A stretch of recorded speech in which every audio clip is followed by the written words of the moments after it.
Hello friends, रतन study point channel में आप सभी का स्वागत है। फ्रेंड्स, आज मैं आप सभी लोगों के लिए सामान्य अध्ययन लेके आया हूँ जो कि भारतीय इतिहास से संबंधित प्रश्न होंगे। तो चलिए बिना देर के हुए हम लोग अपने टॉपिक में आते हैं। देखिए, हमारा पहला प्रश्न जो है, और आप लोग पेन कापी लेके बैठिएगा। प्रत्येक जो प्रश्न रहेगा उसमें 2 या 3 एक्स्ट्रा मैं बताऊंगा, तो उसको आप लोग नोट करिएगा। एग्जाम में, कॉम्पिटिटिव एग्जाम में, प्रतियोगी परीक्षाओं में जैसे प्रश्न बनते हैं वैसे मैं बताता जाऊँगा। ठीक। वेद क्या लिखा है दोस्तों? वेद शब्द संस्कृत के विद धातु से बना है। वेद शब्द संस्कृत के विद धातु से बना है, जिसका अर्थ है जानना। ठीक। अब देखिए, प्रतियोगी परीक्षाओं में कैसे पूछेगा दोस्तों कि वेद शब्द संस्कृत के किस धातु से बना है। इसको लिखिए आप लोग, वेद शब्द संस्कृत के किस धातु से बना है। वेद शब्द संस्कृत के किस धातु से बना है, तो आपका आंसर, आपका जवाब क्या होना चाहिए दोस्तों? विद धातु से। किस धातु से दोस्तों? विद धातु से बना है। अब देखिए, वेद शब्द संस्कृत के विद धातु से बना है, जिसका अर्थ होता है वो क्या है, तो आपका आंसर क्या होता है दोस्तों? जानना। वेद शब्द संस्कृत के विद धातु से बना है, जिसका अर्थ है जानना। ओके, आइए नेक्स्ट पॉइंट पे चलते हैं दोस्तों। यहाँ देखिए, वेदों के, ये देखिए इंपॉर्टेंट है, जो बहुत ही इंपॉर्टेंट है, उसमें मैंने गोला बना दिया, सर्कल बना दिया है। अब यहाँ देखिए, नेक्स्ट क्वेश्चन में क्या कह रहा है दोस्तों? वेदों के संकलनकर्ता महर्षि कृष्ण द्वैपायन वेद व्यास हैं। ठीक। अब देखिए, आप हमेशा जो है कृष्ण द्वैपायन नहीं पढ़ते होंगे। वेदों के संकलनकर्ता या वेदों की रचना कौन है? महर्षि वेद व्यास। ठीक। तो इतना भी आप याद कर सकते हैं, लेकिन ये पूर्णतया पूर्ण रूप है का नाम है, क्योंकि पूरा नाम क्या है। ठीक। तो वेदों के संकलनकर्ता या वेदों के जो है रचना कौन है? महर्षि कृष्ण द्वैपायन वेद व्यास हैं या महर्षि वेद व्यास हैं। अब देखिए, एग्जाम में या प्रतियोगी परीक्षाओं में कैसे बनता है, आप लोग लिखिए पॉइंट करके। वेदों के संकलनकर्ता कौन है? वेदों के संकलनकर्ता कौन है? तो आपका आंसर, आपका जवाब क्या होना चाहिए दोस्तों? महर्षि वेद व्यास या महर्षि वेद व्यास, या जिस ऑप्शन में महर्षि कृष्ण द्वैपायन वेद व्यास हो, तो इसको भी आप लोग टिक लगा सकते हैं। ठीक। तो ज्यादातर मैंने यही देखा है कि महर्षि वेद व्यास शॉर्ट में नाम रहता है, तो वेदों के संकलनकर्ता महर्षि वेद व्यास हैं। तो आप ऐसे भी इसको पढ़ लीजिए। और वेदों के संकलनकर्ता कौन है, तो इसका आंसर दोस्तों, इसका जवाब होगा महर्षि वेद व्यास या महर्षि कृष्ण द्वैपायन वेद व्यास है। आइए नेक्स्ट क्वेश्चन पे चलते हैं दोस्तों। वेदों की संख्या 4 है। वेदों की संख्या 4 है। ऋग्वेद, सामवेद, यजुर्वेद एवं अथर्ववेद। मेरे साथ एक बार फिर से पढ़िए। वेदों की संख्या 4 है। ऋग्वेद, सामवेद, यजुर्वेद एवं अथर्ववेद। ठीक। Very very most important for all competitive exam. मेरे कहने का मतलब ये है कि सभी प्रतियोगी परीक्षाओं के लिए महत्वपूर्ण है। अब देखिए, इसमें कैसे क्वेश्चन प्रतियोगी परीक्षाओं में पूछेगा, इसको आप लोग नोट करिए। नोट नंबर फर्स्ट, वेदों की संख्या कितनी है? लिखिए प्रश्न, वेदों की संख्या कितनी है या वेदों की संख्या कितनी होती है? तो आपका आंसर क्या होना चाहिए दोस्तों? 4। वेदों की संख्या 4 होती है। अब देखो, वेदों की संख्या 4 होती है, कौन कौन से? तो आपका आंसर क्या होना चाहिए दोस्तों? ऋग्वेद, सामवेद, यजुर्वेद एवं अथर्ववेद। अब हमने वेदों के बारे में तो पढ़ लिया। अब देखिए, वेदों का उपवेद भी होता है, और प्रत्येक, जैसे ऋग्वेद का उपवेद, सामवेद का उपवेद, यजुर्वेद का क्या होता है? अथर्ववेद। ठीक। तो अभी हम लोग पढ़ते हैं। चलिए मौखिक पढ़ा देता हूँ आपको कैसे पढ़ना है। देखिए, ऐसे वेदों का उपवेद क्या होता है? जैसे ऋग्वेद का उपवेद धनुर्वेद होता है। सामवेद का उपवेद क्या होता है दोस्तों? सामवेद का क्या होगा? गंधर्ववेद होता है। यजुर्वेद का क्या होता है दोस्तों? शिल्पवेद होता है। एवं अथर्ववेद का उपवेद क्या होता है? आयुर्वेद होता है। तो अभी आप लोगों को नहीं समझ में आया होगा, तो अगला जो क्वेश्चन होगा वही होगा। ठीक। तो इसमें बता दे रहा हूँ, एक बार फिर इसको पढ़िए। वेदों की संख्या 4 है। वेदों की संख्या 4 है। कौन कौन से हैं? ऋग्वेद, सामवेद, यजुर्वेद एवं अथर्ववेद। आप बार बार पढ़िए, ताकि इन सभी प्रश्न का जो उत्तर है वो आपके दिमाग में बैठ जाए अच्छे प्रकार से। ठीक। चलिए नेक्स्ट क्वेश्चन पर चलते हैं दोस्तों। अब यहाँ देखिए, नेक्स्ट क्वेश्चन में क्या कह रहा है दोस्तों? उपवेदों की संख्या 4 है। जिससे मैंने अभी बोला था कि वेदों की संख्या कितनी है दोस्तों? 4 है। तो वैसे उपवेदों की भी संख्या कितनी है? 4 होती है। आगे जो लिखा हुआ है इसको अच्छे प्रकार से पढ़ लीजिए। फिर इसमें किस तरह के क्वेश्चन बनेंगे प्रतियोगी परीक्षाओं में, उसको मैं बताऊंगा, उसको आप लोग नोट करिएगा। उपवेदों की संख्या 4 है। धनुर्वेद, गंधर्ववेद, शिल्पवेद एवं आयुर्वेद। इसमें धनुर्वेद ऋग्वेद का उपवेद होता है। गंधर्ववेद सामवेद का उपवेद होता है। शिल्पवेद यजुर्वेद का उपवेद होता है, तथा आयुर्वेद अथर्ववेद का उपवेद होता है। अब यहाँ देखिए, ऋग्वेद वेद है और ऋग्वेद का उपवेद धनुर्वेद होता है। ठीक। ऐसी है। अभी इसको मैं बहुत ही अच्छे मेथड से मैं आपको फिगर द्वारा बताऊंगा, तो इसलिए जो है आगे इसको आप अच्छे प्रकार से पढ़ लीजिए। वैसे इसमें कुछ है नहीं। उपवेदों की संख्या कितनी होती है दोस्तों? इसको पॉइंट करिए, लिखिए। जो है उपवेदों की संख्या 4 होती है। उपवेदों की संख्या कितनी होती है दोस्तों? 4 होती है। आंसर लिखिए, उपवेदों की संख्या कितनी होती है? आंसर में क्या लिखेंगे दोस्तों? 4। कौन कौन से होता है? धनुर्वेद, गंधर्ववेद, शिल्पवेद एवं आयुर्वेद। इसमें देखिए, धनुर्वेद किसका उपवेद है? ऋग्वेद का। गंधर्ववेद ऐसे याद करिए जिसमें पढ़ रहा हूँ। गंधर्ववेद किसका उपवेद है? सामवेद का। शिल्पवेद किसका उपवेद है? यजुर्वेद का। देखिए ये वेद है और ये उपवेद है, तो शिल्पवेद किसका शिल्पवेद किसका उपवेद है? सॉरी उपवेद है तो यजुर्वेद का। आयुर्वेद किसका उपवेद है? अथर्ववेद का। अब देखिए इसमें कैसे क्वेश्चन बनेगा। सेकंड पॉइंट ये देखिए, पहले तो हो गया कि उपवेदों की संख्या कितनी होती है? 4 होती है। ठीक, अब पॉइंट सेकंड लिखिए, धनुर्वेद किसका उपवेद है? धनुर्वेद किसका उपवेद है? लिखिए कि नहीं? लिखिए इसको। धनुर्वेद क्वेश्चन कैसे प्रतियोगी परीक्षाओं में बनता है? धनुर्वेद किसका उपवेद है? लिख लिए तो आंसर होगा दोस्तों ऋग्वेद। धनुर्वेद जो है ऋग्वेद का उपवेद है।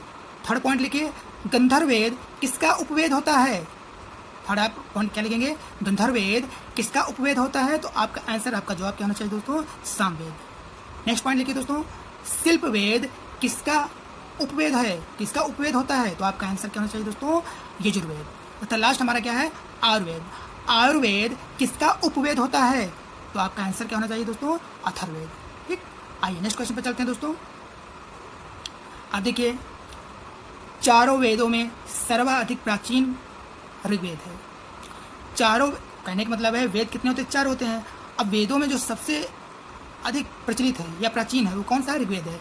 तो चारों वेदों में सर्वाधिक प्राचीन कौन सा वेद होता है? ऋग्वेद होता है। अब प्रश्न कैसे बनता है, और हमेशा मैंने देखा है कि सभी प्रतियोगी परीक्षाओं में कैसे प्रश्न आता है कि वेदों में सर्वाधिक प्राचीन वेद कौन सा है?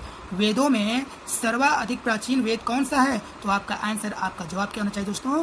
ऋग्वेद। ऋग्वेद जो है चारों वेदों में सर्वाधिक प्राचीन है। ऋग्वेद जो है चारों वेदों में सर्वाधिक प्राचीन ऋग्वेद है। ओके, तो मुझे उम्मीद होगा कि आप लोग क्वेश्चन को अच्छे प्रकार से समझ लिए होंगे और क्वेश्चन किस टाइप से बनते हैं उसको भी आप लोग समझ गए होंगे। गाइस, अगर वीडियो आप लोगों को अच्छा लगा हो या अच्छा लग रहा हो तो प्लीज़ यारो सपोर्ट करिए, मेरे चैनल को सब्सक्राइब करें। मैं इसलिए बोल रहा हूँ सब्सक्राइब करें, साथ में बेल आइकन का बटन दबाएं ताकि मैं जो भी वीडियो यूट्यूब पर अपलोड करूँ वो आप तक नोटिफिकेशन के जरिए मैसेज पहुँचता रहे। इसलिए मैं कह रहा हूँ कि आप मेरे चैनल को सब्सक्राइब करें। ओके, और हो सके तो वीडियो को लाइक करिए और अपने सारे मित्रों में शेयर करिए। आइए चलिए नेक्स्ट क्वेश्चन पर चलते हैं दोस्तों। क्या लिखा हुआ है? ऋग्वेद। ऋग्वेद अर्थात ऐसा ज्ञान जो श्लोकों यानी कि ऋचाओं में बद्ध है। ओके, ऋग्वेद अर्थात ऐसा ज्ञान जो श्लोकों में बद्ध है। ये इतना इंपॉर्टेंट नहीं है, फिर भी इसको आप लोग लिखिएगा, लेकिन इससे पहले जितने भी क्वेश्चन सारे very very most important for all competitive exam. ठीक, चलिए नेक्स्ट क्वेश्चन पे चलते हैं दोस्तों। देखिए नेक्स्ट क्वेश्चन में क्या कह रहा है दोस्तों? ऋग्वेद में 10 मंडल, बहुत ही मैंने एक लाइन में कम से कम 10 या 12 क्वेश्चन बनते हैं। मैंने एक लाइन में बहुत ही आसान भाषा में आपके लिए लेके आया हूँ। तो देखिए आगे इसको जैसे ये लिखा है इसे पढ़ लीजिए। ऋग्वेद में 10 मंडल, 8 अष्टक एवं 228 सूक्त होते हैं। इनमें बाल खिल सूक्त जो कुल 11 हैं, जो कुल कितना 11 है भी शामिल है। अब देखिए क्वेश्चन कैसे बनेगा। देखिए ऋग्वेद में पहला पॉइंट लिखिए, ऋग्वेद में कुल कितने मंडल हैं? ऋग्वेद में कुल कितने मंडल हैं? तो आपका आंसर क्या होना चाहिए दोस्तों? आंसर में आप लिखिए 10 मंडल होते हैं। क्वेश्चन आप लोग लिख लीजिए, बहुत इंपॉर्टेंट है। देखिए कैसे एग्जाम में बनता है।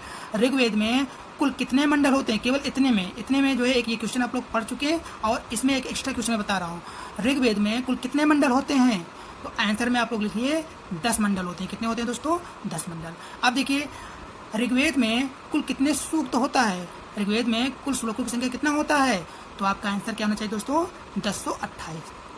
ऋग्वेद में कुल 228 सूक्त होती है। ठीक, तो मुझे उम्मीद होगा कि इस क्वेश्चन को आप समझ गए होंगे और इससे 2 पॉइंट जो मैंने एक्स्ट्रा बताया उसको भी आप लोग नोट कर लिए होंगे। नहीं नोट किए हैं तो एक बार मैं फिर से बता दे रहा हूँ।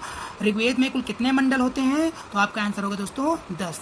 ऋग्वेद में कुल कितने सूक्त होते हैं? तो आपका आंसर होना चाहिए दोस्तों 228। ऋग्वेद में कुल कितने अष्टक हैं? थर्ड लिखे, ऋग्वेद में कुल कितने अष्टक हैं? अष्टकम। ऋग्वेद में कुल कितने अष्टकम हैं? तो आपका आंसर क्या होना चाहिए दोस्तों? 8। क्या होना चाहिए दोस्तों? 8। ओके, चलिए नेक्स्ट क्वेश्चन पे चलते हैं दोस्तों। ऋग्वेद का दूसरा एवं 7वां मंडल सबसे प्राचीन एवं पहला तथा 10वां मंडल सबसे अंत में जोड़ा गया है। ओके, एक बार फिर से पढ़िए। ऋग्वेद का दूसरा एवं 7वां मंडल सबसे प्राचीन एवं पहला तथा 10वां मंडल सबसे अंत में जोड़ा गया है। अब क्वेश्चन कैसे बनता है? देखिए इतना इंपॉर्टेंट तो नहीं है, लेकिन अब जो इसमें क्वेश्चन बनते हैं जैसे प्रतियोगी परीक्षाओं में क्वेश्चन पूछा गया है वो मैं आपको बताने जा रहा हूँ, उसको आप लोग नोट कर लीजिए। ऋग्वेद का दूसरा एवं 7वां मंडल क्या है? तो आपका आंसर क्या होना चाहिए दोस्तों? सबसे प्राचीन। ऋग्वेद का दूसरा एवं 7वां मंडल सबसे प्राचीन होता है। ओके, चलिए नेक्स्ट क्वेश्चन पे चलते हैं दोस्तों। ऋग्वेद के रचना काल का समय 1500 ईसा पूर्व से 1000 ईसा पूर्व के बीच है। फिर से पढ़िए मेरे साथ दोस्तों क्वेश्चन को। ऋग्वेद के रचना काल का समय 1500 ईसा पूर्व से 1000 ईसा पूर्व के बीच है। ठीक, आइए नेक्स्ट क्वेश्चन पर चलते हैं। यहाँ देखिए दोस्तों नेक्स्ट क्वेश्चन क्या कह रहा है। ऋग्वेद की 5 शाखाएं हैं, साकल, वास्कल, अश्वायन, सखायन तथा मांडूक्य। अगर आपसे पूछा जाए ऋग्वेद की कितनी शाखाएं हैं, इसको लिखिए नोट करके। ऋग्वेद की कितनी शाखाएं होती हैं, तो आपका आंसर क्या होना चाहिए दोस्तों? 5। ऋग्वेद की कुल 5 शाखाएं होती हैं। ऐसे आप लोग याद करिए, ऋग्वेद की कुल 5 शाखाएं होती हैं। ऋग्वेद की कुल कितनी शाखाएं होती हैं, तो आपका आंसर क्या होना चाहिए दोस्तों? 5 होती हैं। कौन कौन सी होती है?